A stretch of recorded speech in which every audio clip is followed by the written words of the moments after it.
had just that one lab that's due, right? Right. It's what we call a dry lab, where I gave you exercise 26, and there were some questions you had to go through the exercise, and there were some questions you had to answer.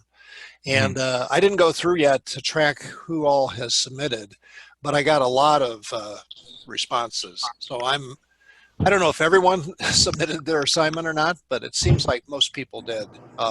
When I go through the names, if I find out that someone didn't submit, I'll contact them um, and just let them know that I didn't receive it. But that's all you had to do so far.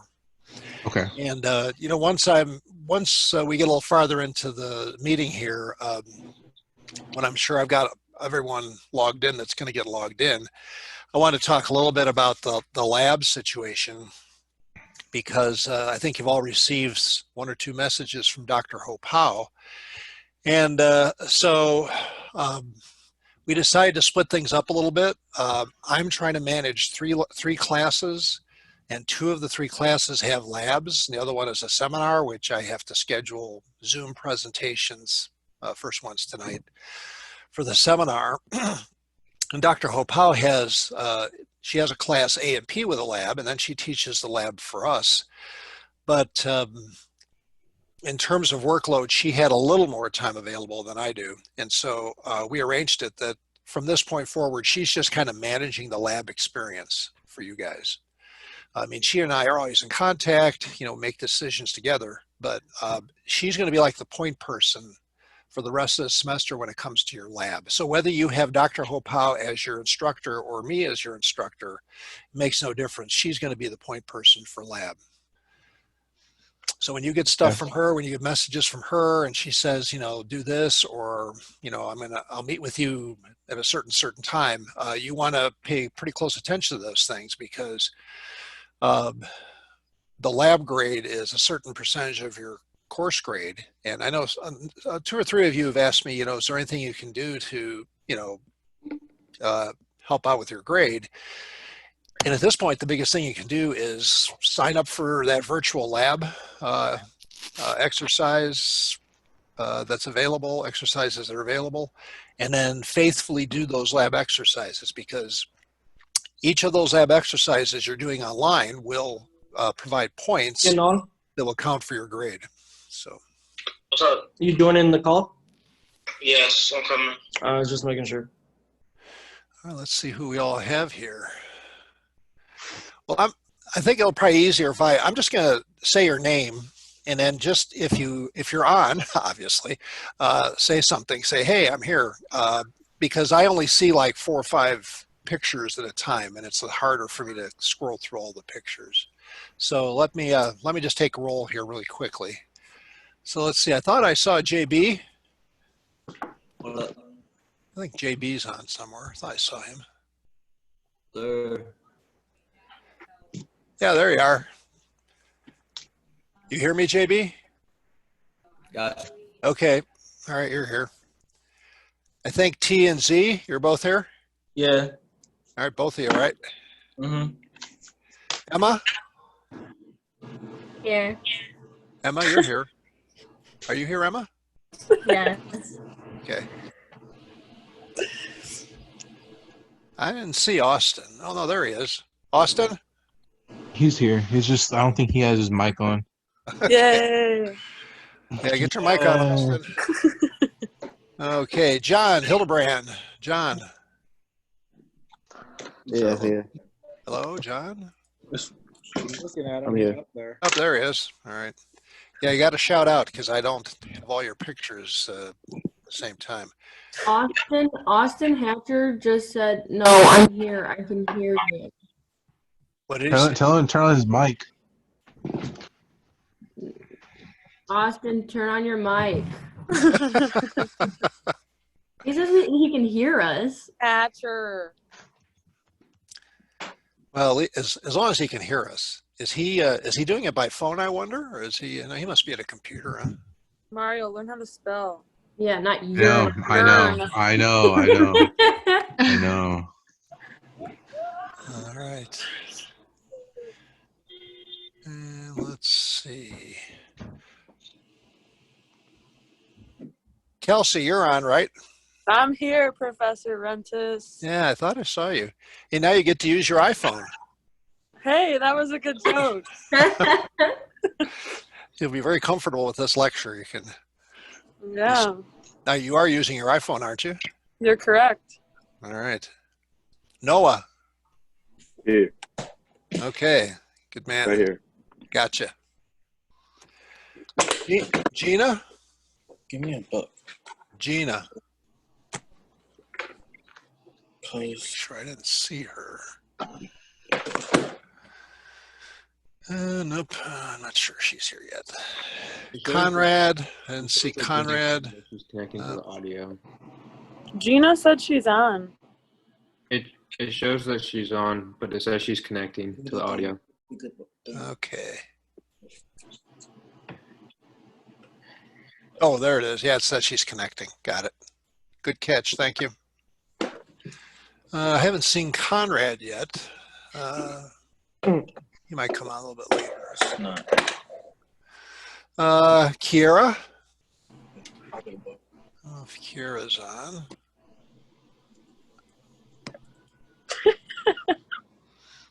No, I don't see her. Jamin? I'm here. There he is. Right in the middle. Ryan. Here. Okay. Ryan. Yes. There he is. Oh, no. I thought I saw Skylar. Skylar? Okay. Maybe not. I thought I saw her. The Larkinator. Okay, Skylar not yet. Jessica? I'm here. I heard a voice. You're here, right? Yeah. Okay. Jesse. Hi, Kelsey. Hi.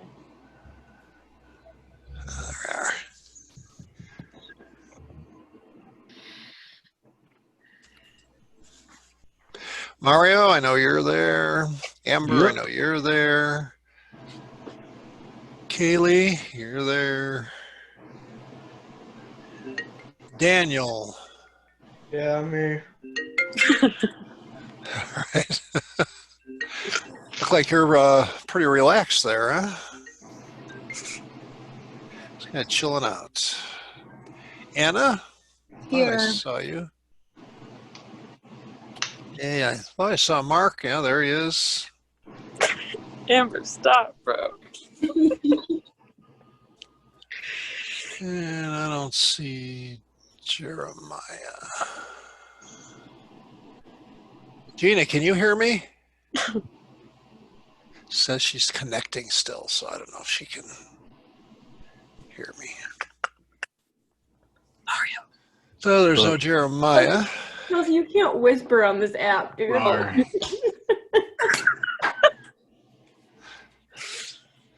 Oh, man. Professor Rentas, I'm going to turn my video off, okay? Yeah, that's okay. All right. But you still Bye-bye. can't whisper. So. Whoa. Kelsey, we can still see you, bud. I know, I'm trying to turn it off, bud. Hold on. All right, I'm done. Rar. You can still hear us, right? Yes, I can hear you. Okie doke. I just want to put my face like in my phone, and I don't want you guys to see my nostrils and stuff. Okay, I'm not sure we were too focused on your nostrils, but you know, you never Those know. are some big nostrils. Shut up, Mario. Look at the mass of those holes. Mario, go to the ranch. He lives in I can see some Pennsylvania hair. now. He doesn't live on a ranch anymore. He lives in Yeah, Pennsylvania. but he has a ranch in Pennsylvania. No, silly. he has a porch and a backyard. That's not. I have a big Hey. backyard. I have a creek Okay. He has... and a dam. Alright, I'm just doing one more check here to see if anyone's hopped on. Who are we missing? Let's see. Conrad. Conrad, Kiera, Hmm. Skylar, Jeremiah, and then Ronnie. But Ronnie gave me a heads up. He had for some reason he had work hours that came up this morning, but he told me he'd be available the rest of the semester. So Wait, so we're doing this every week? I want to do at least once a week, and I'm going to do it at the same time, 10:30. I might do it just like we do class, Tuesdays and Thursdays. The thing is, I'm not going to do this for an hour and 15 minutes because there's no way you could take it. It'd be pretty hard, just having a talking head and a slideshow. But I'm going to try to do, at this point, I'm going to do at least once a week. And if I do it if it's once a week, it'll be either Tuesday or Thursday at 10:30. I'll let you know which it is. Or if I do it twice a week, it'll be Tuesday, Thursday at 10:30. So I'm just not sure once a week is enough. I'm not sure what your other classes are doing. I know how Dr. Karleski is running her class. How about your other classes that aren't lab classes? Are you having face-to-face Zoom meetings with? No. No. Really? Okay. Only chemistry and Oop, kind of lost you there. So, the only Only- Zoom calls like are for chemistry and biology, like at Really? least for me. Oh, This is only Same my here. second Zoom call with a different class, and we only, for math, we just get YouTube videos. Yeah. yeah, well, that's okay. I mean, I actually thought of doing that, and I might end up doing that. You know, maybe having a face-to-face once a week, like we're doing right now, and then maybe the other, instead of doing a second face-to-face every week, have like my PowerPoint with like a voiceover, so you'd be able to watch it and listen to me talk about it. I'm going to just kind of go into some stuff. We're like 10 minutes in, and I figure whoever's going to join us has joined us, and they'll just have to figure out what's going on some other way, I guess. Okay, so first of all, as I mentioned, I probably do at least one of these once a week. I'm still going to post PowerPoint, my slideshows to Moodle. I do have to update the photosynthesis slideshow because I tweaked it a little bit for today's Zoom session. So I'll post that. I'm going to pretty much stay on schedule. In other words, what the next topic after photosynthesis, I think, is like mitosis and meiosis, the cell cycle. So that'll be the next thing we need to get into. And then once we have finished all of Unit 4 slideshows, then there'll be an exam. And I'm still trying to figure out how to do the exam. So I have to kind of put that on hold with you. Yay. Hopefully I'll have it all figured out by next week. And then I can tell you how we're going to do the exams. I'm trying to figure out if I can do the exam, figure out how to do the exam through Moodle. And if I can get it to work on Moodle, then that's how I'll do it. If I can't get it to work on Moodle, then I'll have to figure out something else. So that's kind of up for grabs.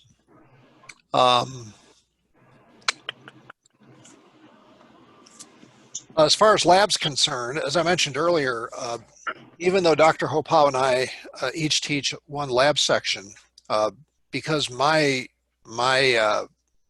work requirements are quite excessive, because I've got 3 courses, plus I'm chair of the department, plus I manage our lab, so I have a lot of stuff I do outside of class. So Dr. Hopau has agreed to take, from here on out, she's taking responsibility for both lab sections, which means she has already contacted you about doing the so-called virtual lab exercises. And so all communications about the lab really need to go through Dr. Hopau. If something comes up that she doesn't have the answer for, she'll contact me and we'll work it out and get back to you as ASAP. Now, this thing about the virtual lab exercises, and hopefully I'm not preaching to the choir here because a couple people are missing and maybe they'd be the ones that need to hear this, but you have to understand those virtual lab exercises aren't busy work. You're actually going to get points for doing the lab exercises, completing them. And so those of you that ask me, what can you do to get a better grade? Right there's a way you can do, that's what you can do to get a better grade. You can register for the virtual lab exercises and do them. That way you get points. So it's absolutely essential when it comes to the rest of the lab experience, you've got to register. However she instructed you to do that, she should have given you instructions. You have to register, get connected to do those virtual lab exercises. Now, Dr. Hopau told me she had office hours yesterday and no one showed up. And so she's going to have an office hour again tomorrow, Friday, at 2 in the afternoon. If you're having any problems registering for the lab exercises, or if you have any other questions about the lab, she should have sent out, I'm sure she did, she probably sent out a Zoom invitation for tomorrow at 2 o'clock. Look for that invitation, and when 2 o'clock comes around, click on the link so you can talk to her through Zoom. So we're trying to be flexible here. I know stuff happens. We don't always all have the best Wi-Fi. I get it. I don't want to be too hard on this because we're all dealing with slightly different circumstances. But it's really important that you get registered for the virtual labs, if at all possible, this week. So I can't encourage you strongly enough to get registered right away. And if you're having problems, you're having questions, connect with Dr. Hopau tomorrow at 2 o'clock, and she should be able to help you. Going forward, Dr. Hopau is going to have an office hour every Wednesday. I think it's going to be a Zoom. Yeah, it's going to be a Zoom office hour. So it'll be every Wednesday at 2 o'clock. So pay attention to your email and look for the Zoom link for that office hour on Wednesdays.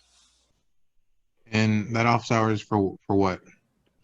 Well, it's just if you have questions, maybe you register for the lab this week and you're all looking really good. And then somehow you get into doing the exercise and there's something about how you do it that you don't quite get. Then next Wednesday would be a good chance to talk to her. Say, hey, I'm trying to do the photosynthesis lab and I was trying to do this or that or the other and I don't understand, I can't get past this one page. Well, then maybe she can help you figure it out. Maybe it's a problem with the exercise, probably not, because I actually did all the exercises myself and they worked pretty well. Or maybe it's just a matter of knowing where to click. So we're trying to make ourselves available to answer those sorts of questions. Hey, Jeremiah, just saw you come in. Can you hear me? Okay. If you're going to want to say something, be sure your mic's on so we can hear what you have to say.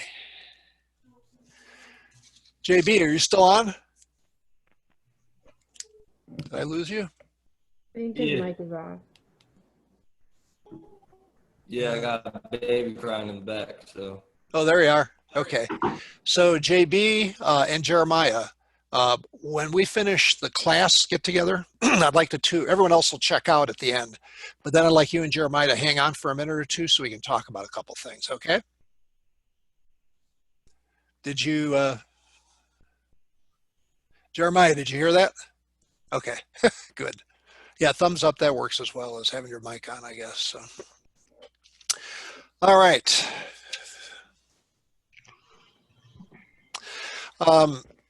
Not sure yet, but there may be lab slideshows that we're going to post to supplement the virtual lab exercises. And I'm expecting that when Dr. Hopau posts those slideshows, she'll inform you like I usually do. I already mentioned you're going to get points for doing the lab exercises, so it's absolutely essential you do them. Otherwise, you're going to, if you're not happy with where your grade is now, you're going to make it harder for yourself to improve your grade or even maintain your grade if you don't do the lab exercises.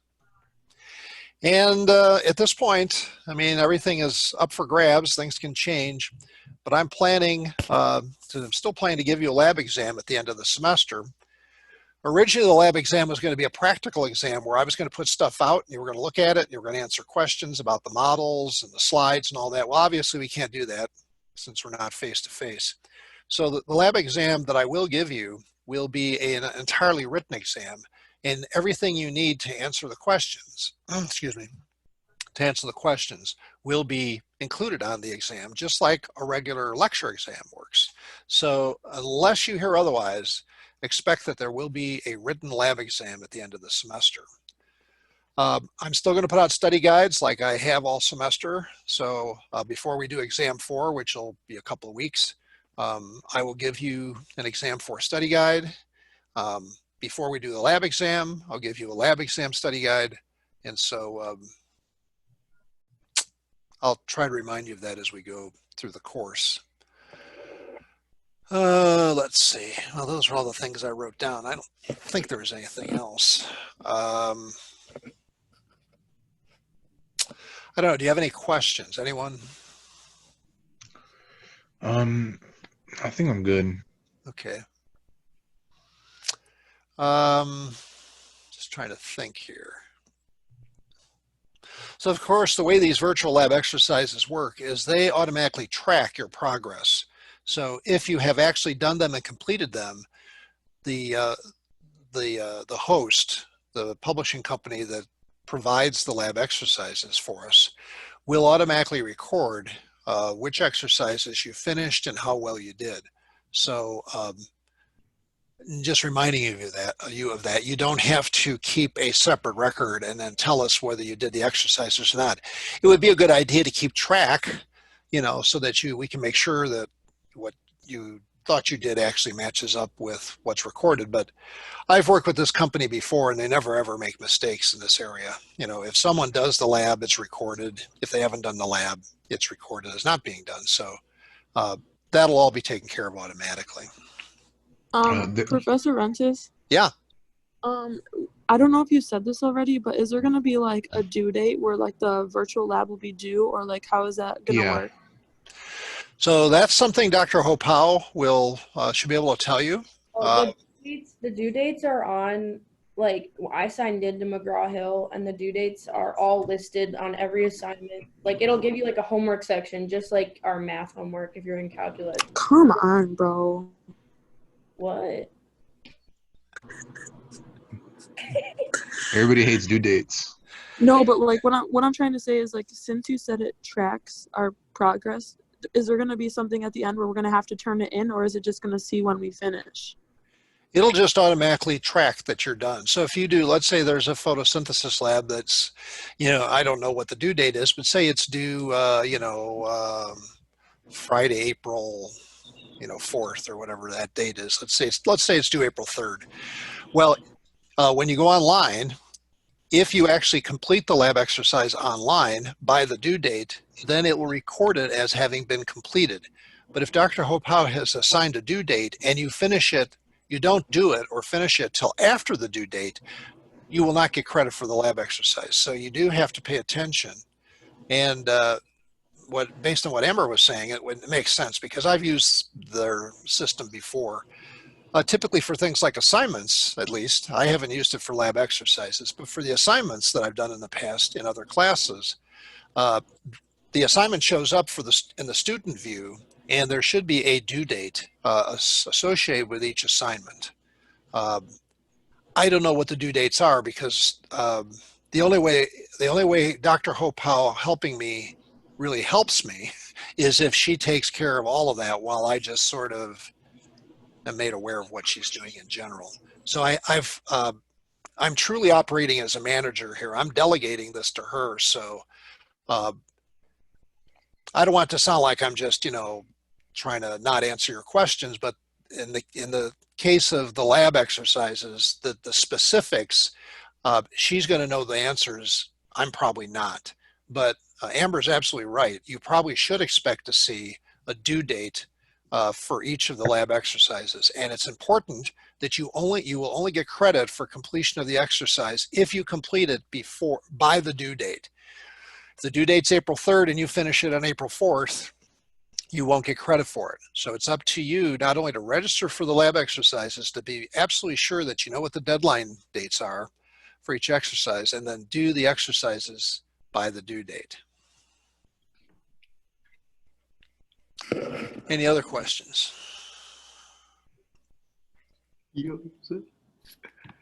No. No? I'm good.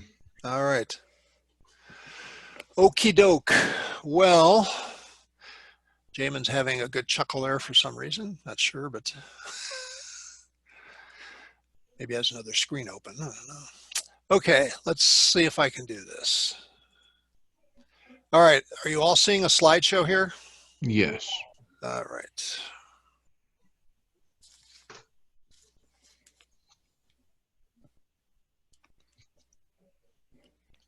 Hold on, something didn't happen.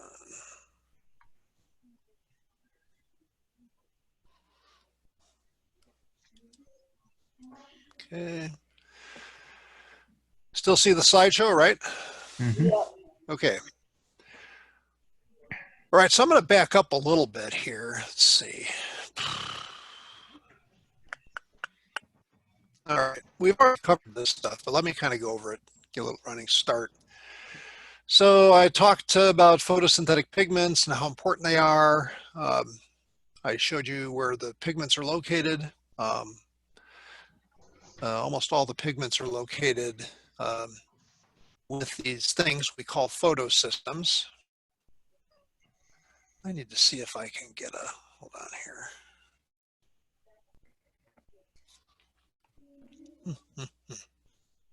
There we go.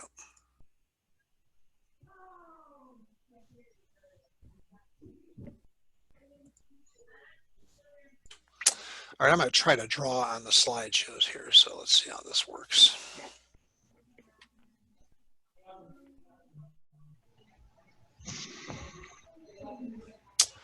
And no, I'm not getting anything. Come on. All right, there we go. Okay, so oh no, I lost my tool here. Hold on. Annotate. All right, this is going to be a little bit harder than I thought.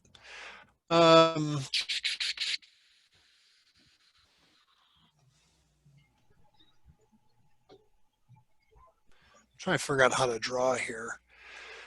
And every time I try to draw, then I can't change slides. Okay, so obviously this is the photosystem, that kind of bluish egg-shaped object. That represents a photosystem, and we're going to see, we already know really, that there are two different kinds of photosystems, but it's the pigments, the photosynthetic pigments, are actually embedded in the membrane, or I should say in this, structure of the photosystem. And now I'm going to see if I can make the slide go somewhere. I can't. Huh, how odd. All right, so let's move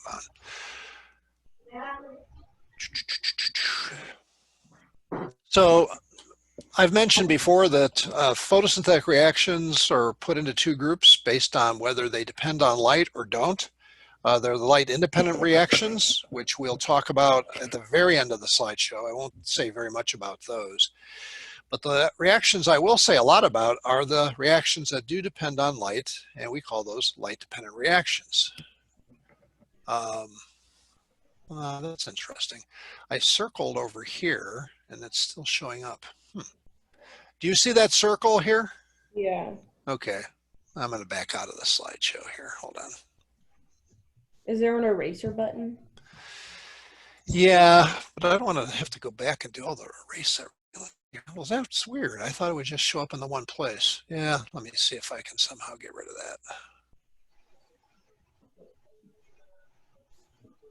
that. No.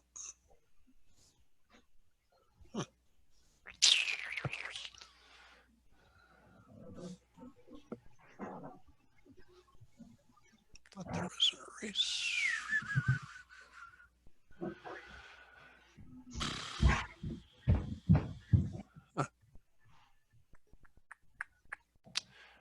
Well, that's interesting. They didn't say that would happen. You can hit the undo button in the top. Undo. Where's the undo Like there's button? like a little arrow that goes like a little round arrow. Not fully round, but it like goes like back.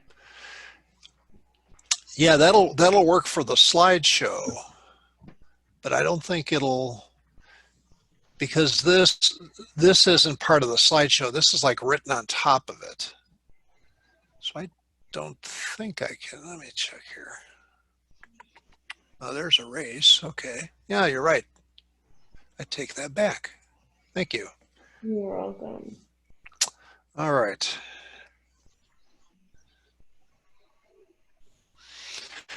Okay, so the light-dependent reactions, actually there's quite a bit going on here with these light-dependent reactions. You'll remember really early in the slideshow, I pointed out how there were 3 stages of photosynthesis, and The first one was capturing light energy. The second stage was using the energy to make ATP and NADPH. And then the third stage was really what the light independent reactions do, which is take carbon dioxide and make sugars through what's called carbon fixation. The light-dependent reactions only are involved in carrying out the first two stages, capturing light energy and using the energy to make ADP. So I'm going to stay with this view, I think, even though it's not the way I usually do it in class.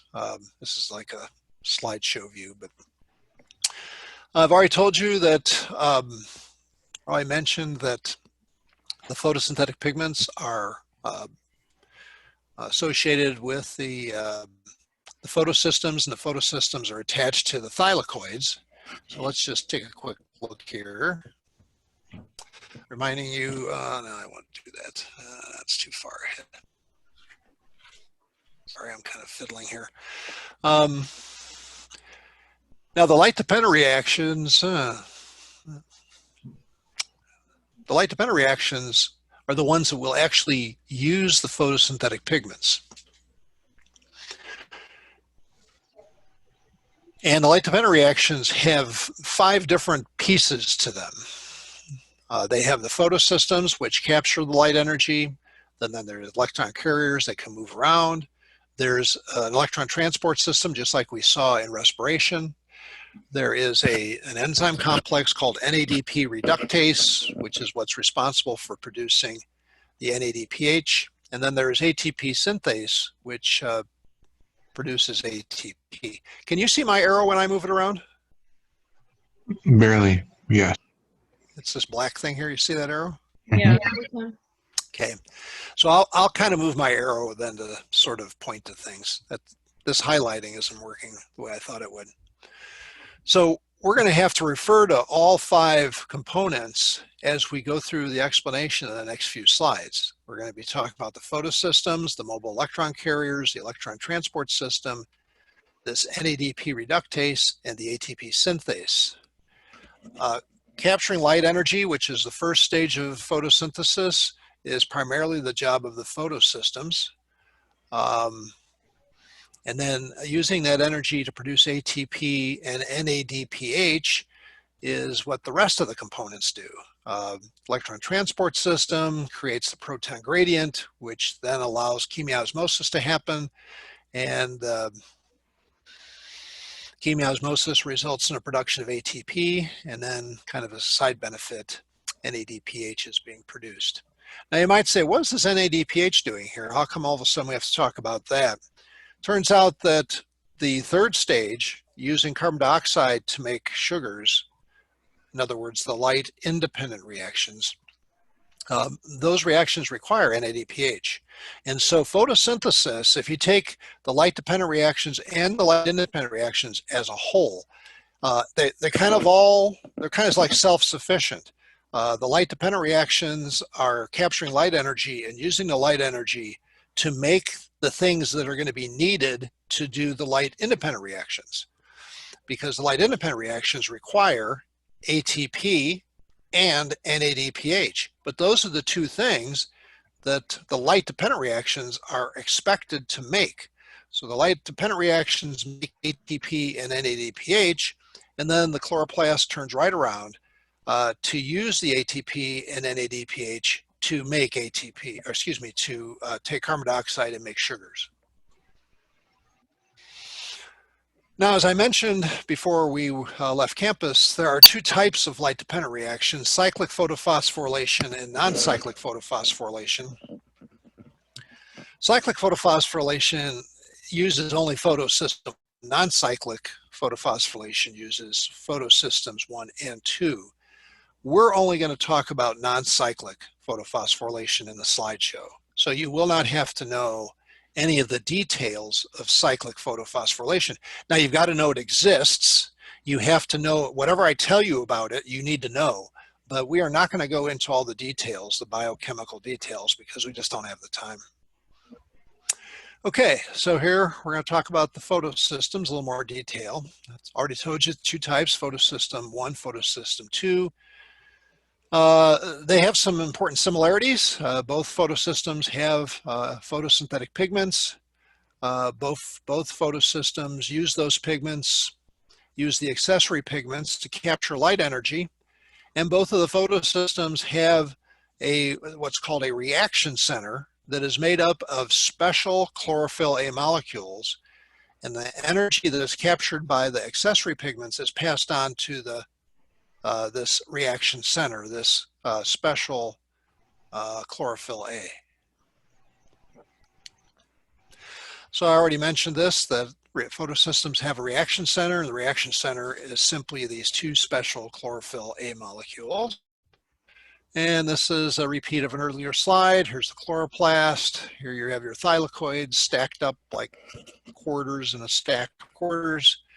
And then when you take and you look at a very small piece of the membrane of the thylakoid, that's where you find the photosystems. They're actually embedded in the thylakoid membrane, and they're kind of exposed to the inside of the chloroplast here, all around the thylakoids. That's called the stroma.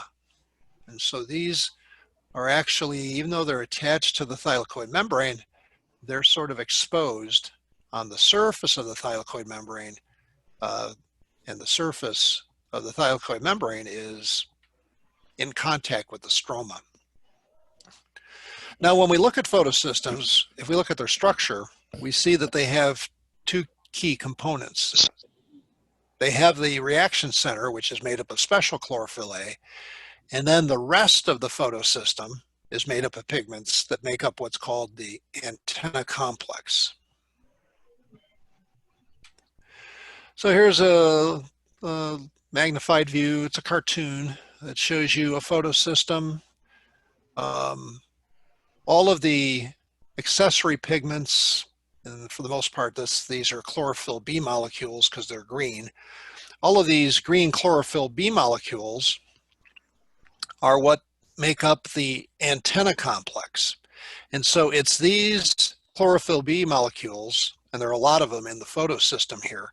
It's these molecules that actually initially absorb the light energy.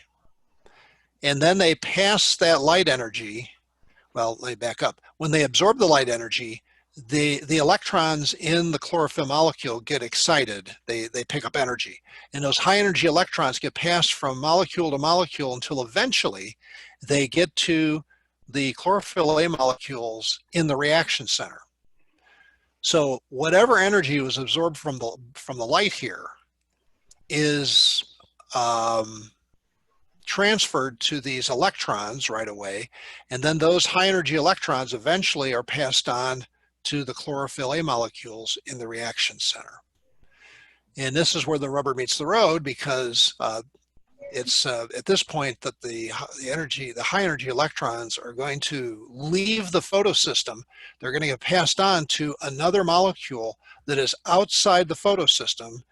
This molecule is actually probably in the membrane. This diagram doesn't really show that, but and the electrons get passed to that molecule, and then that molecule is going to pass the electrons into the electron transport system.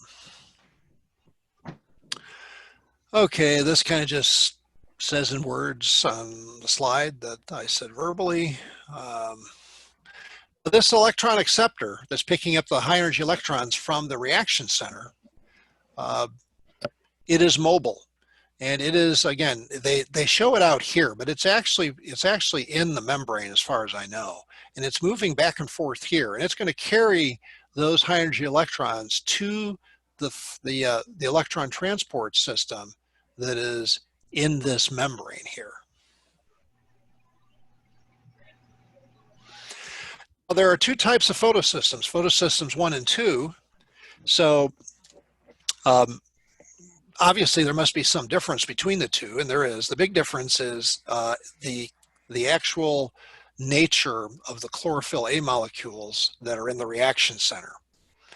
So this means that photosystem 1 has a reaction center that is different from the reaction center of photosystem 2.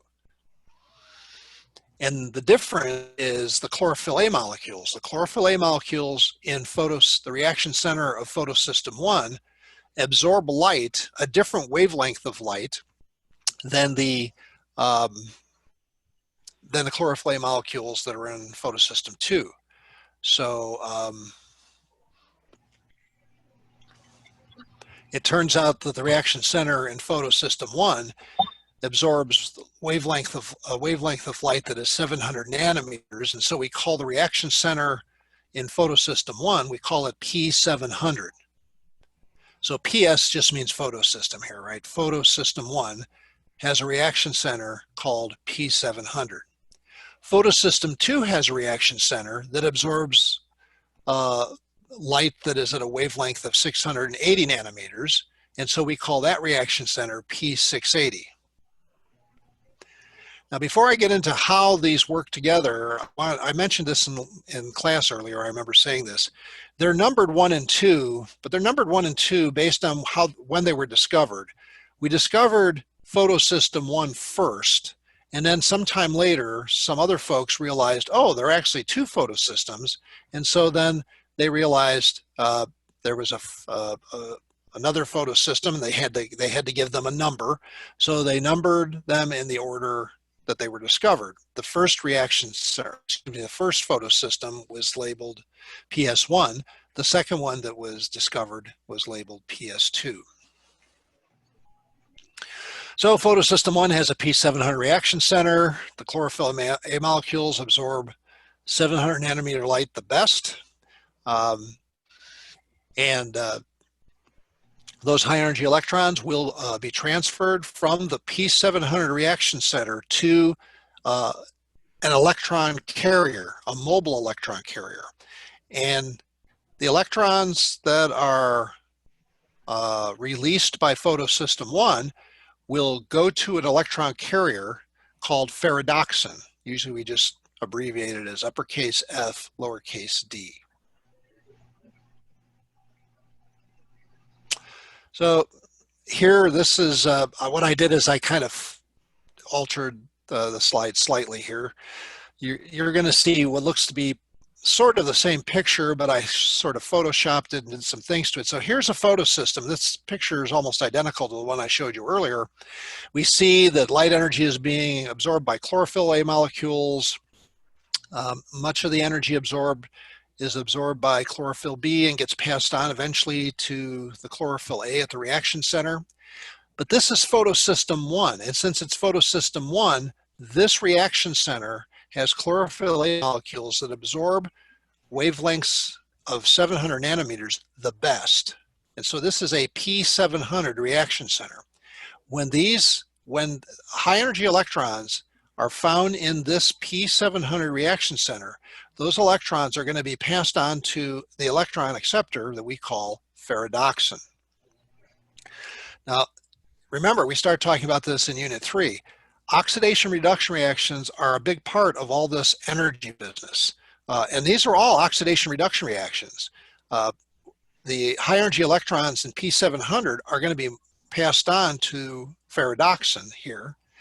That means that the chlorophyll A molecules in P700 are being oxidized because they're losing electrons, and the ferredoxin is being reduced because it's accepting electrons.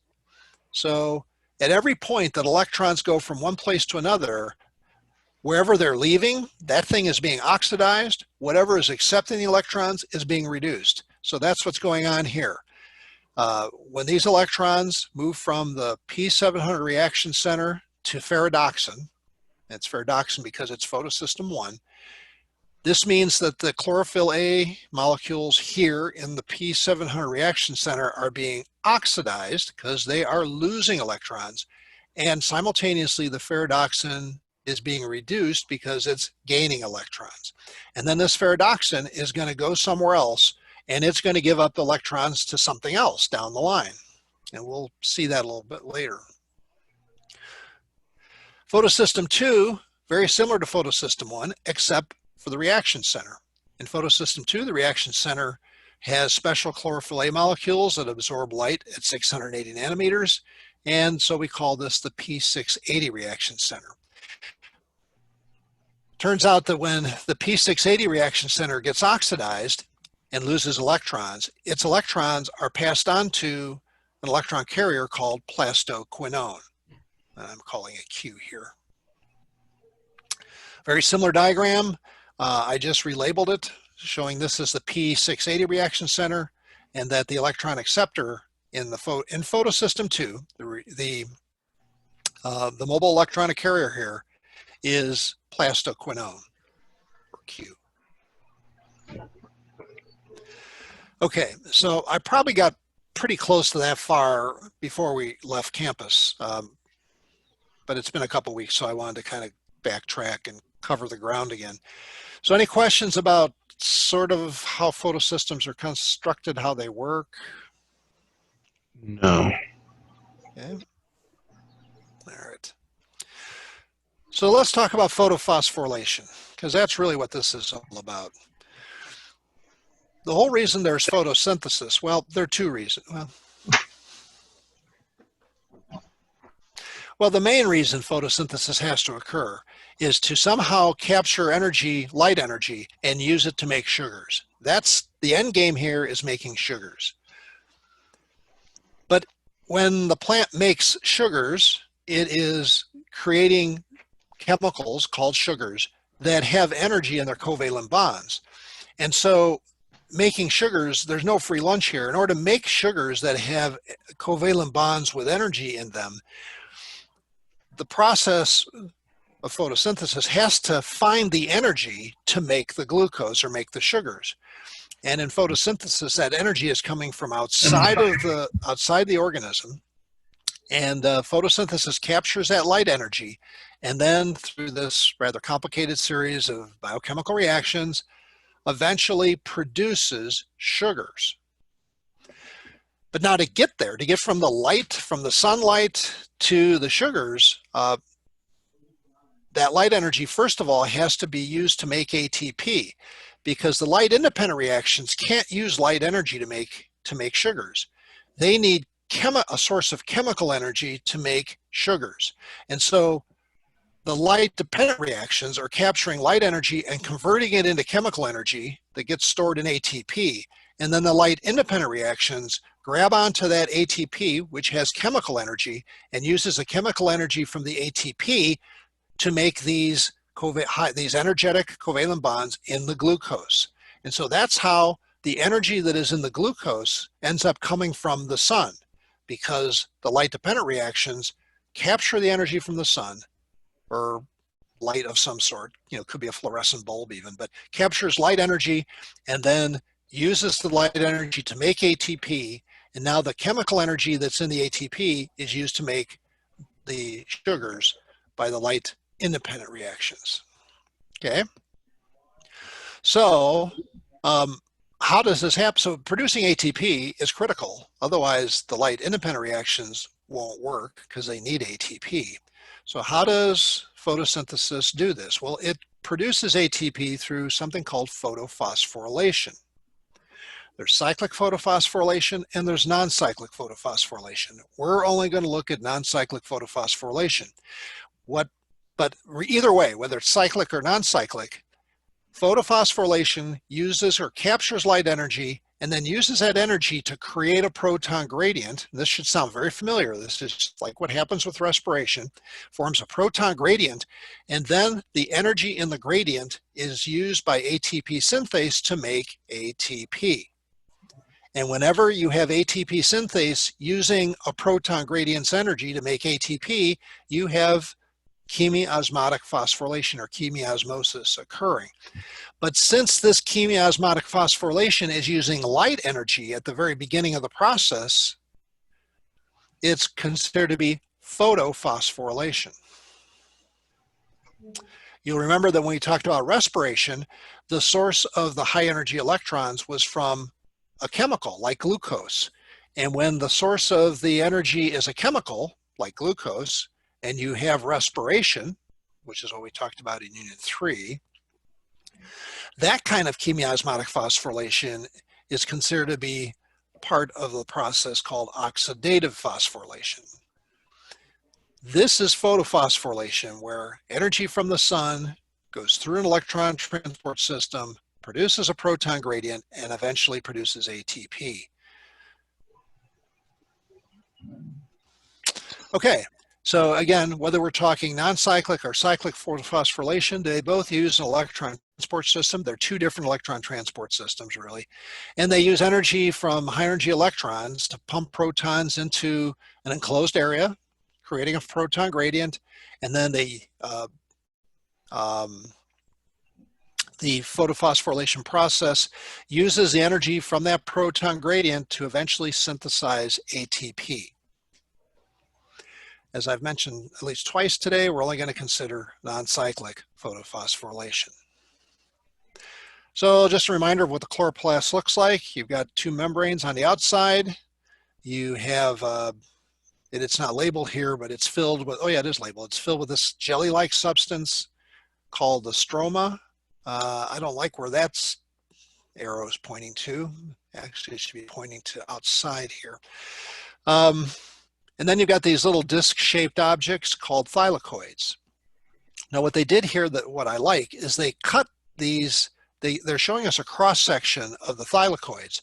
So we can see that there is a space inside each of these little disc-shaped bags. And this space is what is called a thylakoid space. And that thylakoid space is surrounded by the membrane of the thylakoid. And that membrane of the thylakoid that surrounds the space inside here is called a thylakoid membrane. And the reason I'm bringing this up here is because I'm going to be using some of this terminology later on in the slideshow, and I want to make sure you can connect the terms thylakoid space and thylakoid membrane, and even stroma, to the structure of the chloroplast. The thylakoids are these discs. The jelly-like stuff that's all around the discs is the stroma, and each disc has a membrane, thylakoid membrane, surrounding a space which is actually filled with some sort of solution, mostly water. It's called the thylakoid space. So, summary of non-cyclic photophosphorylation is that light energy is captured. Eventually, through a series of events, ATP is eventually produced by chemiosmosis. NADP is also being reduced to NADPH. And something I haven't really talked about much at all, water is oxidized to produce oxygen gas, and this is called photolysis. So now I'm just going to do a sidebar here. I've mentioned this before when I've talked about my tests.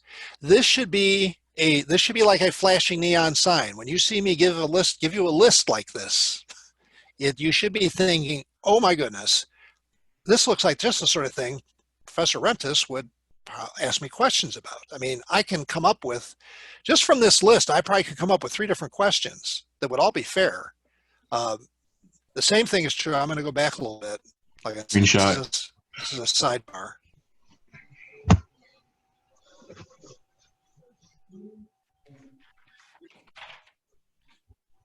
So here, I list the 5 components of the light-dependent reactions. Again, this should be like a neon sign. Boop, boop, boop. Test material, test material. Now, this isn't all I'm going to ask you, but I'm simply saying when you look at my slideshows and my notes, just because of the way I think, the way I construct my slideshows, the way I write my tests, these sorts of presentations, the way when I sort of list things, when I sort of talk about everything that's happening point by point, or if I'm talking about the different components of something, the different parts of a chloroplast, the different components of light-dependent reactions, you know, the different parts of photosystems, how is P700 reaction center different from P680? And I actually, in a couple slides from here, I compare them. Well, those are all things that are just screaming, ask me a question, ask me a question. So as you study for the next exam, try to remember that. Try to remember that there's sort of a pattern to the way I look at my slideshows and the information I'm giving you and the way I construct my tests, okay?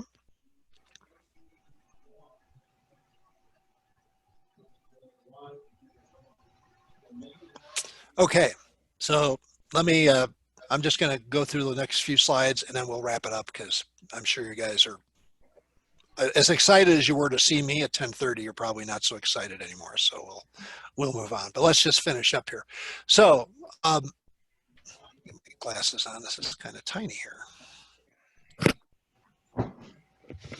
Okay, so here's what non-cyclic photophosphorylation looks like in cartoon form. It turns out the non-cyclic photophosphorylation, both photosystems are working together cooperatively. You have photosystem 2 here on the left and photosystem 1 here on the right. Notice they're not labeled sequentially. They're labeled number 1 and number 2 based on when they were discovered, not in the way that they are used. So the actual, we sort of think of non-cyclic photophosphorylation as starting with photosystem 2. And what we're going to see is photosystem 2 is absorbing light energy, and then high energy electrons are going to go through an electron transport chain, and so on. And we'll go through this point by point. So this is a blow up of that diagram. Now I'm going to just look ahead a little bit here. Excuse me. Okay. So here's photosystem 2. Here's photosystem 1.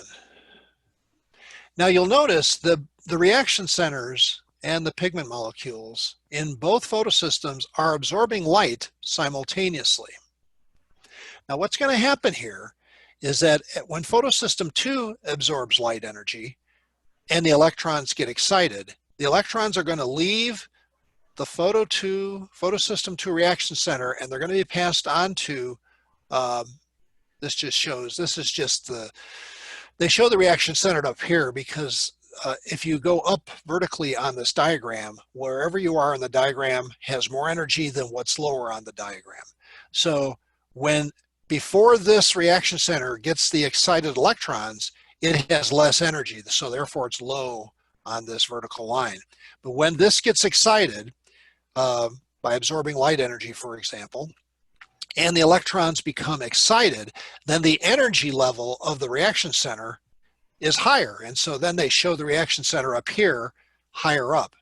So don't be confused by this. This reaction center isn't leaving the photosystem. This diagram is simply showing you at this point that after the reaction center gets excited, it has a higher energy, so it has to be higher up on the diagram than it has before it gets excited.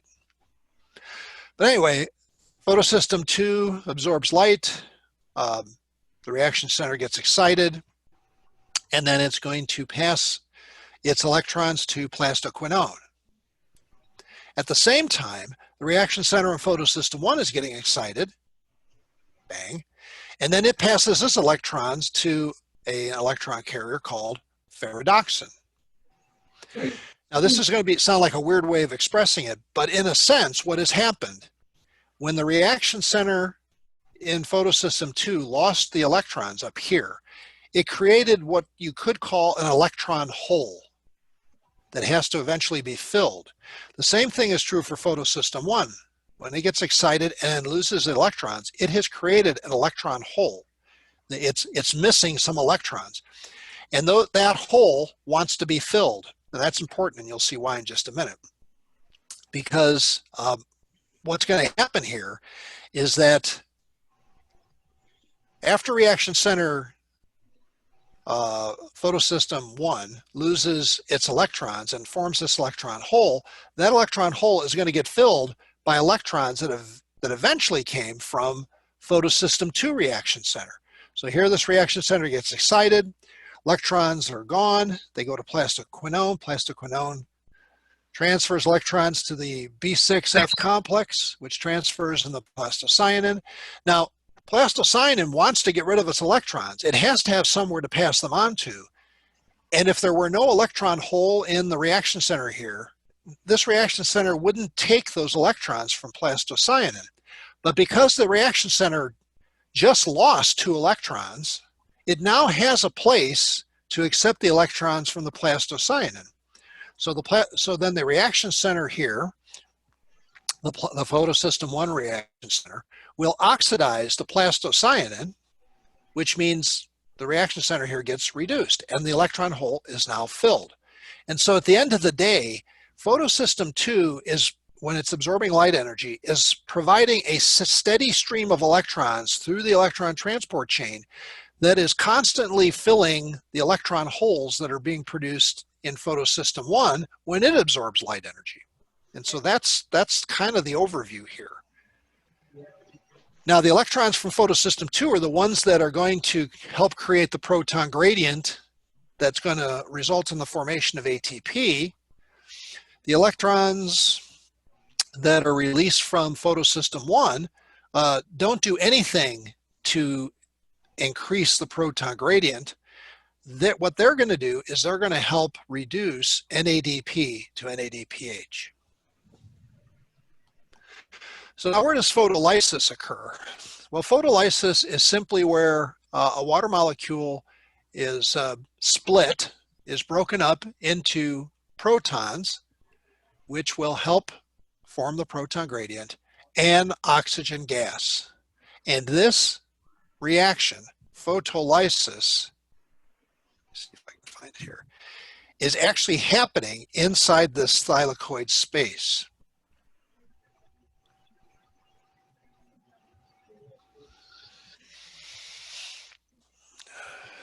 Okay, so the electron transport chain is here between photosystem 2 and photosystem 1.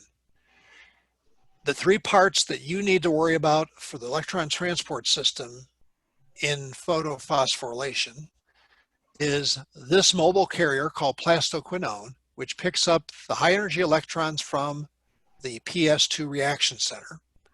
The B6F, this is actually cytochrome, B6F complex, picks up the electrons from plastoquinone and passes them on to plastocyanin.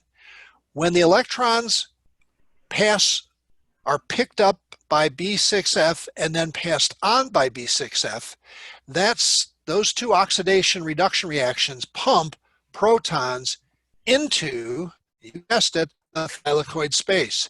Because in order for chemiosmosis to work, the process has to be able to pump protons from one compartment into another. And the protons here during photolysis, I'm sorry, I keep flipping back and forth.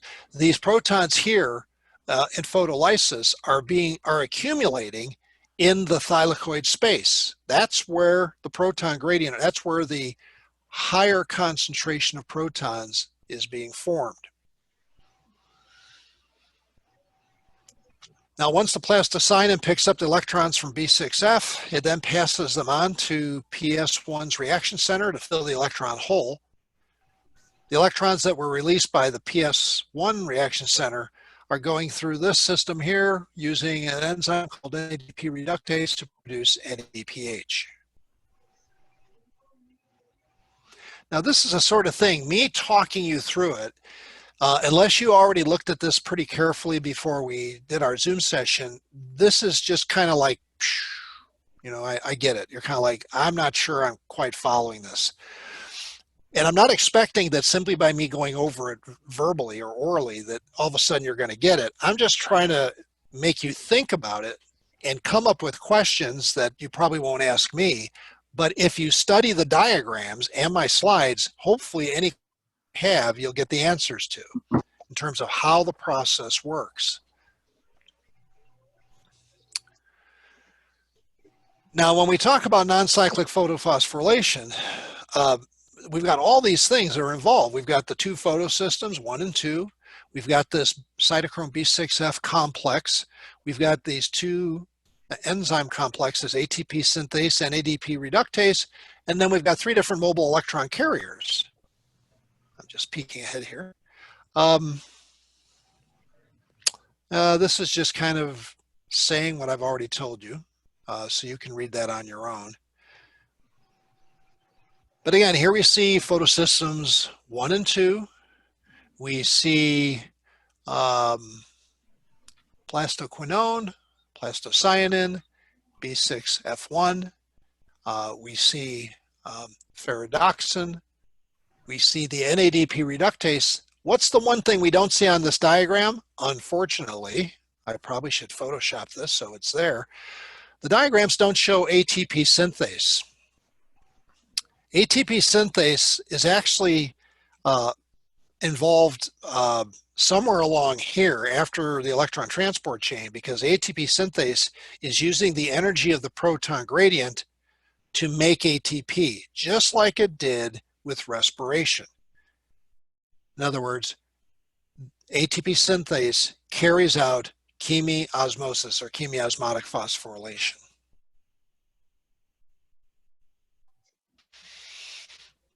Almost done. This looks like a lot of stuff going on here, but actually, if you understand the other slides before this, you can make sense of this. So this is a thylakoid membrane. If you can see my arrow, this is the thylakoid membrane going around like this. This green area is the thylakoid space. The white area all around here is the stroma. So light energy hits photosystem 2. The reaction center, which they don't show here, gets excited.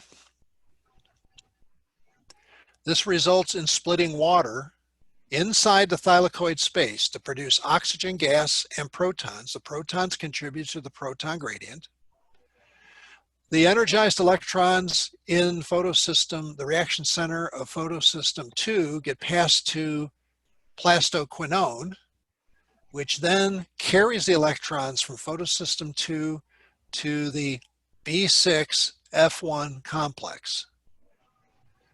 As the electrons get passed from there to plastocyanin, the B6F1 complex pumps protons from the stroma into the thylakoid space. The electrons are picked up by plastocyanin and passed on to photosystem 2, or photosystem 1. That's what this is right here. When this gets light energy, those electrons get passed on to ferredoxin, which gets used by this, which is called NADP reductase, to produce NADP. And what's nice about this diagram is in this diagram, they also include ATP synthase, showing that the energy in the proton gradient, the high concentration of protons are in the thylakoid space. The ATP synthase uses the energy of that proton gradient to make ATP. And that ATP and the NADPH, this is important now, the ATP and the NADPH that are produced here are released into the stroma. That's important. Why? Because ATP and NADPH are going to be used by the light-independent reactions. And where do the light-independent reactions occur? They occur in the stroma. So when the ATP and the NADPH are produced by the light-dependent reactions, which they are, those two things, those two chemicals are released into the stroma, and then the light-independent reactions, which are in the stroma, bunch of enzymes that work together, will use the ATP and NADPH to make sugars. And that requires an enzyme, which is arguably the single most important enzyme in the world, and that is ribulose bisphosphate carboxylase. Because at the end of the day, all the energy that you and I use to live, that all animals use to live, that every non-photosynthetic organism uses to live, all of those non-photosynthetic organisms, you know, the billions and billions and billions of them, all the bacteria, you know, all the animals, all the fungi, they all require energy, and they cannot get their energy from light. They have to get their energy from chemicals. And the energy in the chemicals that you and I use for food, that energy eventually comes from the sun. And the only way that energy from the sun is available to us is because the light-independent reactions using an enzyme called ribulose bisphosphate carboxylase are able to make sugars using that energy. And those sugars have the energy that we eventually will use to live. I don't say sugars here, I say organic compounds. I'll probably change this a little bit to make it clearer that I'm talking about sugars. But what's important here is that light-independent reactions take the carbon from carbon dioxide and they use it to make organic molecules that we call sugars. That process of starting with CO2, the gas, and using it to make sugars or organic compounds, that process is what is called carbon fixation. Well, that's more than enough. I don't know if you have any questions. If you do, fine. If you don't, I guess you can log off and say bye. Thanks for joining me. JB and Jeremiah, do hang on a little bit longer. We'll chat. At this point, I'm not sure. I think the next Zoom set, we're going to have another Zoom session next week. It'll probably be Tuesday at 10:30. And it's going to be on a new topic. It's going to be still the same unit 4, but it's going to be on cell division, cell cycle, mitosis, and meiosis. And I will post those slideshows before the weekend gets here so you can look them over. I'll also start trying to figure out when we're going to have the exam, so you'll have some notice. It's going to be at least 2 weeks before we have the exam, because I've got to not only does the exam cover photosynthesis, but it covers mitosis and meiosis. So I'll have to go back and take a look and see when I'm going to do it, but I will let you know as soon as I can. And before you start checking out, don't forget, if you haven't registered for the lab exercises, do it this week. If you don't know how, or it's not working right, stop in tomorrow afternoon at 2 o'clock virtually using Zoom to talk to Dr. Hopau, and she can help you through the process. Okay. So again, I don't want to sound like a hard guy, but if simply saying 2 weeks from now you couldn't get registered isn't going to be good enough, because we're doing everything we can to get you registered. So not saying you couldn't do it doesn't cut it. You just got to do it. You got to figure out how to get in there. And if you're not registered and the deadlines come and go, you're not going to be able to do those exercises. So please, please, please, you've got a couple days here, get registered. If it doesn't seem to make sense to you, stop in Dr. Hopau's office hour tomorrow at 2 o'clock. She should have sent you a Zoom invitation, and you can ask her questions. Okay, I think that's it. I will see you. I will send an invitation out. Probably we'll do a face-to-face Zoom on Tuesday. Again, I will be taking a roll every time we meet, just to keep track of who's involved. I do thank you all for showing. Pretty much everyone showed up.